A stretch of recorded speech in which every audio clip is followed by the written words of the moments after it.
El fin de la infancia, por Arthur C. Clarke, 1956 páginas 77. 16. Karen salva a un niño del tsunami. Jeffrey Gregson era un isleño que, hasta ahora, no se había preocupado por los problemas estéticos o científicos, los dos supremos intereses de sus mayores. Pero aprobaba de todo corazón la vida en la colonia, aunque por razones puramente personales. El mar, nunca a más de unos pocos kilómetros, lo fascinaba de veras. Había pasado la mayor parte de sus pocos años en el interior de un continente, y no se había acostumbrado aún a la novedad de vivir rodeado de agua. Era un buen nadador, y salía muy a menudo con otros amigos, armado de su máscara y sus paletas a explorar las aguas poco profundas de la bahía. En un principio Jean no se había sentido muy feliz, pero después de zambullirse ella misma varias veces, perdió el temor al océano y a sus extrañas criaturas, y dejó que Jeffrey disfrutara a su gusto, siempre que no nadase solo. Otro miembro de la familia de Gregson que parecía muy contento con el cambio era Faye, una hermosa sagüesa dorada que nominalmente pertenecía a George, pero que era difícil separar de Jeffrey. Ambos estaban siempre juntos, durante el día y, si Jean no se opusiera firmemente, durante la noche. Cuando Jeffrey salía en bicicleta Faye se echaba ante la puerta, con unos ojos tristes y húmedos clavados en el camino, y el hocico entre las patas. George se sentía entonces bastante mortificado, pues había pagado un buen precio por Faye y su pedigrí. Tendría que esperar hasta la próxima generación, dentro de 3 meses, para tener un perro propio. Jean tenía otra idea. Le gustaba Faye, pero pensaba que un perro por casa era suficiente. Solo Jennifer Anne no había decidido aún si le gustaba la colonia.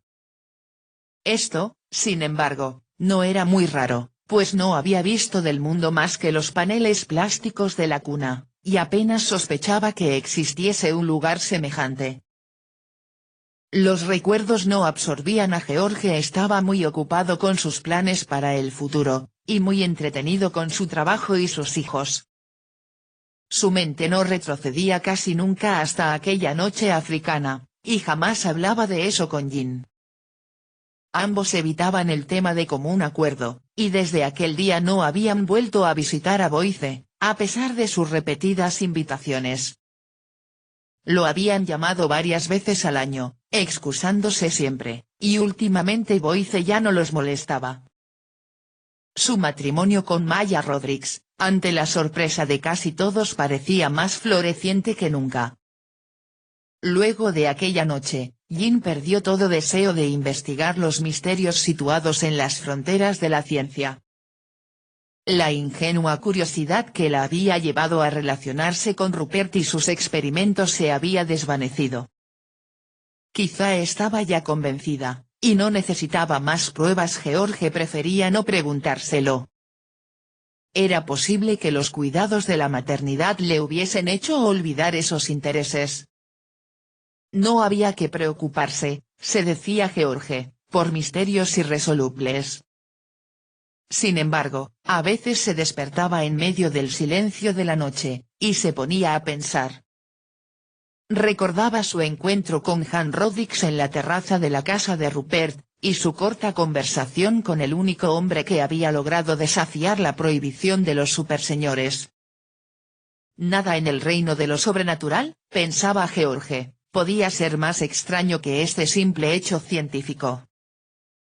Aunque había hablado con Han hacía ya 10 años, para este tan distante viajero apenas habían transcurrido unos pocos días. El universo era enorme, pero su tamaño no lo asustaba tanto como su misterio.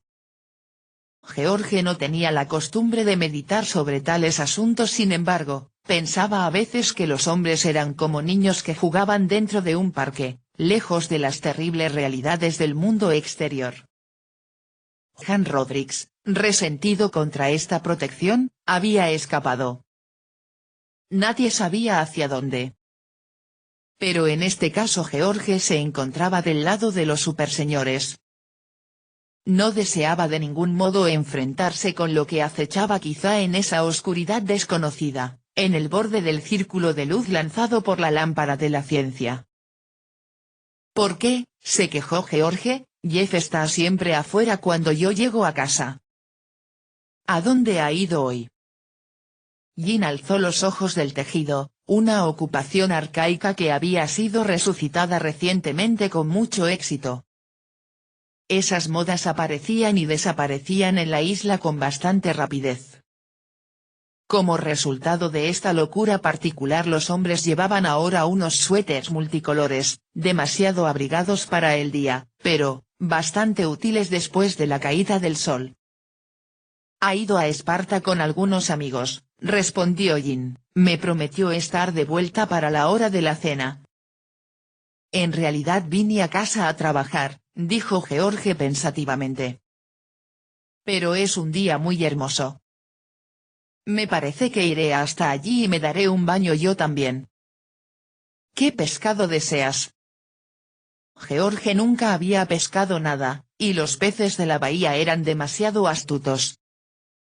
Jean iba a decírselo cuando un sonido que, aún en esta pacífica edad, era capaz de helar la sangre estremeció la quietud del atardecer. Era el gemido de una sirena, que subía y bajaba, extendiendo hacia el mar, en círculos concéntricos, un mensaje de peligro. Aquí, en la ardiente oscuridad, bajo el piso del océano, la presión de las rocas había crecido lentamente durante casi un siglo. Aunque el cañón oceánico se había formado en una de las primeras edades geológicas, las piedras torturadas no se habían acostumbrado aún a su nueva posición. Los estratos habían crujido innumerables veces, moviéndose un poco cuando el inimaginable peso del agua perturbaba su precario equilibrio. Estaban listos para volver a moverse. Jeff estaba explorando los hoyos rocosos que corrían a lo largo del mar, ocupación que siempre lo fascinaba. Nunca podía saber con qué exóticas criaturas se iba a encontrar aquí, traídas por las olas que venían una detrás de otra, y a través del Pacífico, a romper contra los acantilados. La bahía era un país de hadas, y en ese momento Jeff se sentía el único dueño, pues los otros niños habían subido a las colinas. El día era sereno y claro. No había ni un soplo de viento, y hasta el perpetuo gruñido que sonaba bajo los arrecifes era ahora solo un sordo murmullo. Un sol ardiente colgaba en el cielo, pero el oscuro cuerpo de Jeff era ya inmune a sus ataques. La playa era aquí un delgado cinturón de arena, que descendía hacia la bahía. Bajo las aguas claras como el cristal, Jeff podía ver las formaciones rocosas, tan familiares para él como el suelo terrestre. A unos 10 metros de profundidad el esqueleto curvo y cubierto de algas de una vieja goleta se elevaba hacia el mundo que había dejado hacía 200 años. Jeff y sus amigos habían explorado a menudo estos restos, pero sus esperanzas de encontrar un tesoro no se habían realizado nunca. Solo habían descubierto una brújula cubierta de mejillones. Algo asió con firmeza la bahía, como con ambas manos, y la sacudió brevemente. El temblor de las aguas pasó con tanta rapidez que Jeff se preguntó si no se lo habría imaginado. Quizá había sido un vértigo pasajero, pues a su alrededor todo seguía igual. Nada turbaba la superficie del agua, en el cielo no se veía una nube. Y de pronto, comenzó algo muy raro. El agua estaba alejándose de la costa con una rapidez muy superior a la de cualquier marea. Jeff se quedó mirando, con un profundo asombro, pero sin miedo, cómo aparecían las arenas húmedas, y yacían brillantes al sol. Siguió a las aguas, decidido a aprovechar todo lo posible ese milagro que le había abierto las puertas del mundo submarino. Tanto había descendido el nivel del mar que el mástil roto del náufrago estaba subiendo hacia el cielo, y sus algas, faltas del apoyo del agua, colgaban ya verticalmente. Jeff se apresuró, ansioso por contemplar las maravillas que no tardarían en aparecer. Fue entonces cuando oyó aquel ruido que venía de los arrecifes. Nunca había oído nada semejante, y se detuvo intrigado. Los pies comenzaron a hundírsele lentamente en las arenas húmedas. Un pez grande estaba luchando con la muerte, unos pocos metros más allá, pero Jeff lo miró apenas. El ruido de los arrecifes crecía a su alrededor. Era un gorgoteo, un sonido de succión, como el de un río que corre por un estrecho canal. Era la voz del mar, que se retiraba protestando, enojado al perder, aunque fuese solo por un momento, aquellas tierras suyas. Por entre las graciosas ramas de coral, a través de las ocultas cavernas submarinas, millones de toneladas de agua pasaban de la bahía a la vastedad del océano. Regresarían muy pronto, y muy rápidamente. Horas más tarde, una de las patrullas de salvamento encontró a Jeff en el banco de coral. El agua había llegado a subir hasta 20 metros sobre su nivel de costumbre. Jeff no estaba asustado, aunque sí afligido por la pérdida de su bicicleta. Tenía además mucha hambre. La destrucción parcial de los arrecifes había cortado el camino. Cuando llegó la patrulla, Jeff estaba pensando en regresar a nado, y si las corrientes no hubiesen cambiado mucho habría podido atravesar el canal con bastante facilidad. Jin y George habían estado mirando cuando el tsunami golpeó la isla. Aunque los daños en las zonas más bajas de Atenas habían sido severos, no había habido desgracias personales. Los sismógrafos habían dado aviso con una anticipación de solo 15 minutos, pero eso bastó para que todos se pusieran a salvo. Ahora la colonia estaba curándose las heridas y reuniendo una colección de leyendas que los años harían más y más espeluznantes. Jin estalló en sollozos cuando le devolvieron a su hijo, pues tenía la seguridad de que el mar se lo había llevado. Había visto, horrorizada, como el negro muro de agua, con su capa de espuma, había venido desde el horizonte a golpear la base de la isla. Parecía imposible que Jeff se hubiera salvado. No era raro que el niño no pudiese hacer un relato coherente de lo ocurrido. Después de cenar, y cuando ya estaba a salvo en cama, Jin y George se sentaron a sus pies. «Duérmete, querido, y no pienses más», dijo Jin, «ya ha pasado todo». «Pero fue divertido, mamá», protestó Jeff. No estaba realmente asustado. «Magnífico», dijo George. «Eres un chico valiente. Por suerte no perdiste la cabeza y corriste a tiempo. He oído hablar de esas olas. Muchas gentes mueren ahogados por salir a la playa a ver qué pasa». «Eso es lo que hice», confesó Jeff. «Me pregunto quién me habrá ayudado». «¿Qué quieres decir?» «No había nadie contigo. Los otros muchachos estaban en la colina». Jeff parecía perplejo. «Pero alguien me dijo que corriese». Jin y George se miraron con cierta alarma. «¿Quieres decir que imaginaste oír algo?» «Oh, no lo molestes más», dijo Jin con ansiedad, y muy rápidamente. Pero George era porfiado. «Un momento. Cuéntame todo lo que pasó, Jeff». «Bueno, yo estaba allí en la playa, junto a ese barco, cuando oí la voz». «¿Qué decía?» «No recuerdo muy bien, pero algo así como Jeffrey, sube a la loma, rápido. Te ahogarás si te quedas aquí». Estoy seguro de que me llamó Jeffrey, no Jeff. Así que no era ninguno de mis amigos. ¿Era la voz de un hombre? ¿De dónde venía? Estaba muy cerca de mí. Y parecía un hombre. Jeff titubeó y George lo incitó a que siguiera. «Adelante. Imagina que estás en la playa, y dinos exactamente qué pasó entonces». Bueno, no se parecía a ninguna voz conocida. me pareció que era un hombre grande. ¿Y no dijo nada más? No. Hasta que comencé a subir por la loma. Entonces ocurrió otra cosa rara. ¿Conoces el camino de los acantilados? Sí. Yo estaba subiendo por ahí, pues es el más corto. Yo ya sabía lo que pasaba. Había visto la ola. Además, hacía un ruido horrible. Y de pronto descubrí que en medio del camino había una roca enorme. Nunca había estado. Y no me dejaba pasar. La habría hecho caer el terremoto, dijo George. Chist. Sigue, Jeff. No sabía qué hacer, y sentía que se acercaba la ola.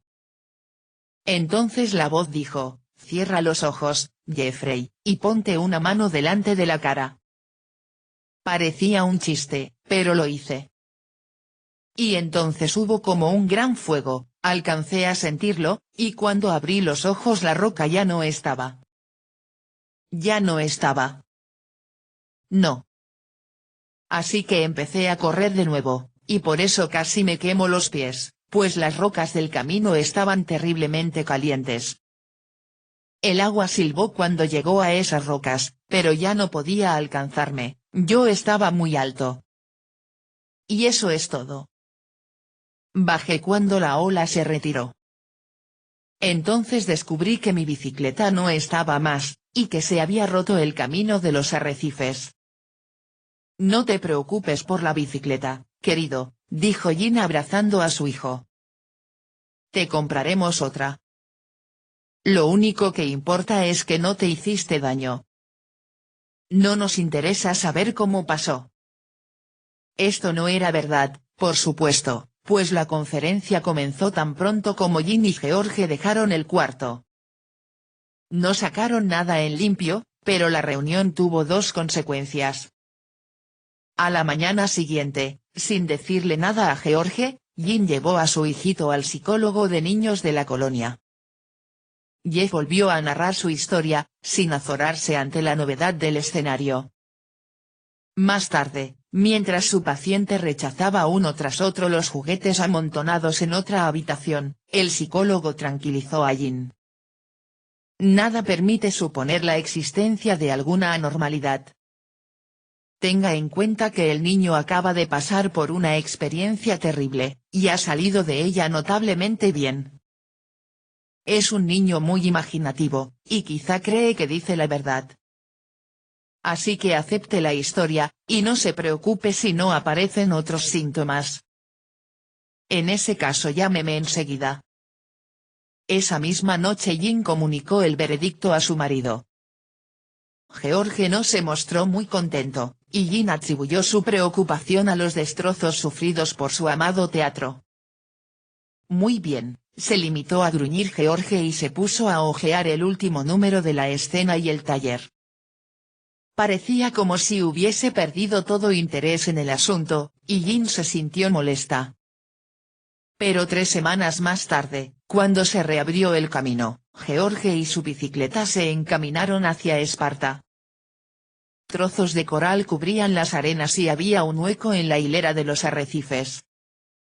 George se preguntó cuánto tiempo tardarían las miríadas de pacientes pólipos en reparar esos daños. Solo un sendero llevaba a la cima de los acantilados, y una vez que recobró el aliento, George comenzó la ascensión. Unas algas secas, atrapadas entre las piedras, señalaban el límite alcanzado por la ola. George contempló largo rato, de pie en aquel solitario sendero, el sitio donde se veían las huellas de una roca hundida. Trató de decirse a sí mismo que se trataba de algún capricho volcánico, pero abandonó enseguida su idea. Su mente volvió a aquella noche, años atrás, en la que se había unido, junto con Jin, al tonto experimento de Rupert. Nadie había entendido de veras qué había pasado, pero George sabía, de algún modo, que esos dos sucesos tenían cierta relación. Primero, Jin, luego, su hijo. No supo si tenía que sentirse asustado o contento y murmuró entre dientes una silenciosa plegaria: «Gracias, Karelien, por lo que tu gente ha hecho por Jeff. Pero me gustaría saber por qué lo hicieron». Bajó lentamente a la playa y las grandes gaviotas blancas volaron a su alrededor, decepcionadas al ver que no les arrojaba un poco de comida. Página 81.